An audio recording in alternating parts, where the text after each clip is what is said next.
こんにちは、まるこです。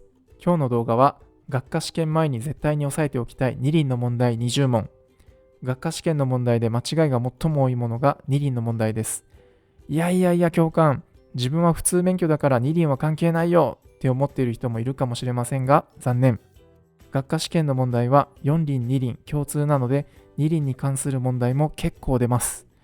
でも大丈夫。この動画では要注意な二輪と原付の問題を誰でもわかるように解説を交えてやっていきたいと思います。特に本面試験前の人には必見の動画です。それでは早速いきましょう。第1問。二輪車を運転するときのヘルメットは工事用の安全帽でも良い。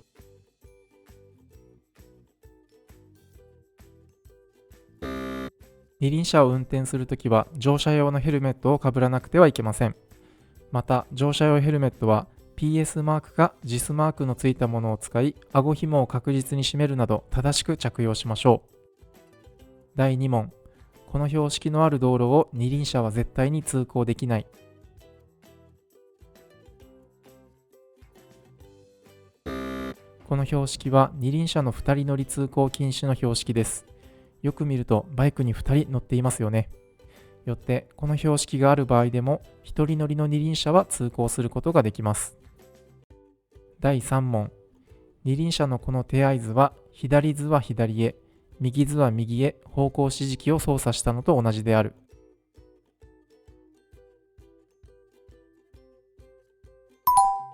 右手ハンドルはアクセルで手が離せないため、二輪車で手合図をするときは左手で行います。この左手を左に伸ばしたら左側の合図、右へ曲げたら右側の合図です。手を向けている方へ合図を出していると覚えておきましょう。第4問。二輪車を運転するときは足先を外側に向け、両膝をハの字に開いて運転する。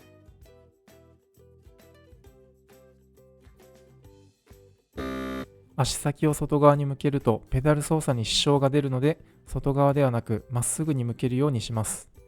また両膝が開いてしまうとバランスが取りにくくなり、ふらつきの原因になります。よって両膝は開かず、燃料タンクを閉めるように運転します。この両膝でタンクを閉める姿勢をニーグリップと言います。第5問。二輪車でカーブを曲がるときは減速をしてもエンストしないようにクラッチを切って走行すると良い。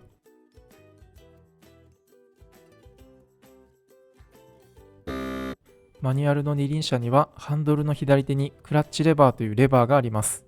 このレバーを握ることをクラッチを切るというのですが、クラッチを切ると二輪車はエンジンブレーキというブレーキもアクセルも使えなくなり、速度のコントロールが難しくなります。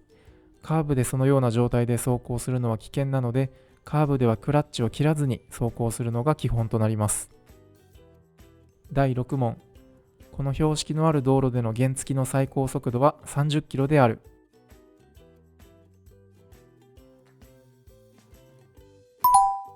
他の自動車は標識の速度が最高速度になりますが、原付は法定速度が30キロとなっているため、30キロを超える速度標識が設置されていても、法定速度の30キロを超えてはいけません。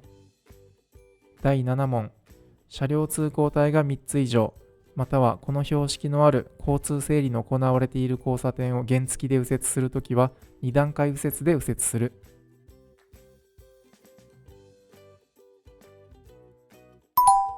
設問の通りです。原付で2段階右折が必要となる交差点は、車両通行帯が3つ以上、または原付の右折方法2段階の標識がある交通整理の行われている交差点と覚えておきましょう。第8問。この交差点を右折するときは、原付は2段階右折で右折しなければならない。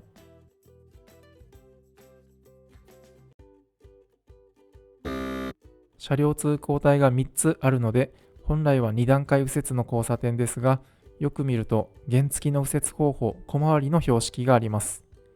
この標識がある場合は、原付は2段階右折せず、他の車と同じように小回り右折で右折します。第9問。表示により通行区分が指定されていたが、原付で2段階右折をするため図のように右折した。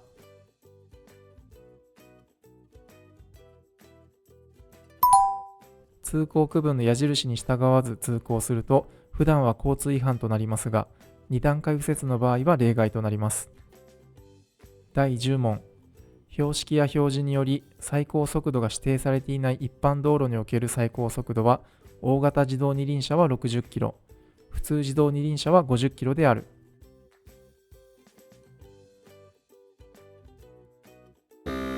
標識や表示により最高速度が指定されていない場合は、法定速度が最高速度になります。法定速度はすべて自動車は60キロとなりますので、大型二輪も普通二輪もともに60キロが最高速度となります。第11問。二輪車でブレーキをかけるときは、前後輪のブレーキを同時にかける。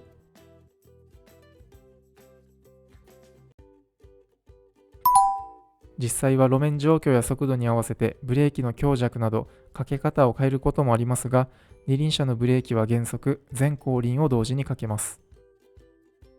第12問。前の自動車が原付を追い越そうとしているときは追い越しを始めてはならない。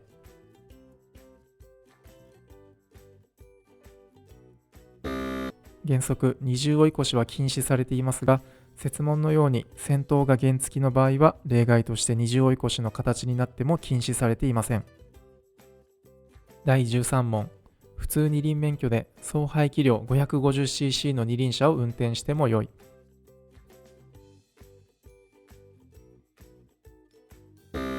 普通二輪免許では総排気量 400cc 以下の二輪車まで運転できます。400cc を超えると大型二輪免許が必要になります。大型二輪と普通二輪の境界線は 400cc と覚えておきましょう。第14問。大型二輪免許または普通二輪免許を受けて1年を経過した人は、一般道路や高速道路で2人乗りをしてもよい。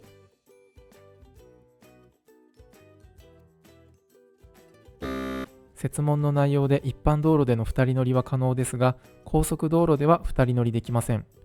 高速道路で2人乗りをするには、年齢が20歳以上、かつ大型二輪または普通二輪の免許を取得し、3年以上の経験がなくてはいけません。一般道路では1年、高速道路では3年の運転経験と20歳以上の年齢が条件となると覚えておきましょう。ちなみに、側車付きの二輪車であれば、運転経験、年齢問わずいつからでも2人乗り可能です。第15問。二輪車や原付に荷物を積む場合は、積載装置の長さから 0.3 メートル、幅は左右それぞれ 0.15 メートルまではみ出してもよい。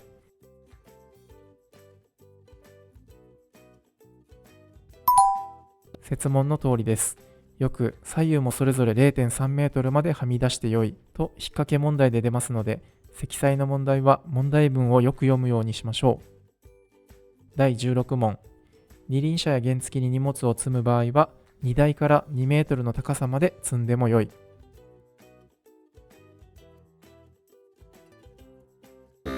二輪車や原付で荷物を積む場合の高さ制限は、地上から2メートルの高さとなります。荷台からだと荷物が高くなりすぎるので不正解となります。第17問。自動車と原付は一定の時期に検査を受けなければならない。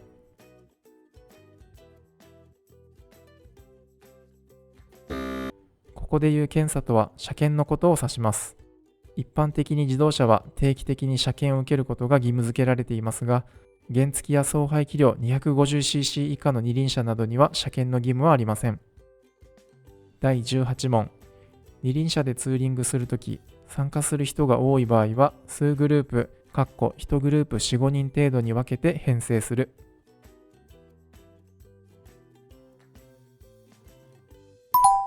大勢でツーリングをすると、他の交通の迷惑になるばかりでなく、信号無視を誘発するなど危険な運転につながりがちです。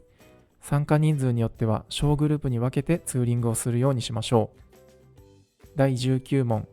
二輪車でツーリングをするときは、初心者や未経験者を先頭にして縦一列で走行する。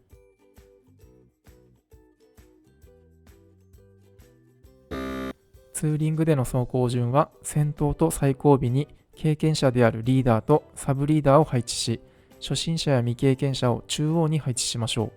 そうするとリーダーが適切に引率し、サブリーダーが全体の観察ができるので安全です。また、ツーリング時の整列の仕方は原則縦一列で正解です。応用として自撮り走行といって縦一列をずらして走行する場合もあります。第20問。総排気量 125cc 以下の二輪車や原付、ミニカーは高速自動車国道を通行することができない。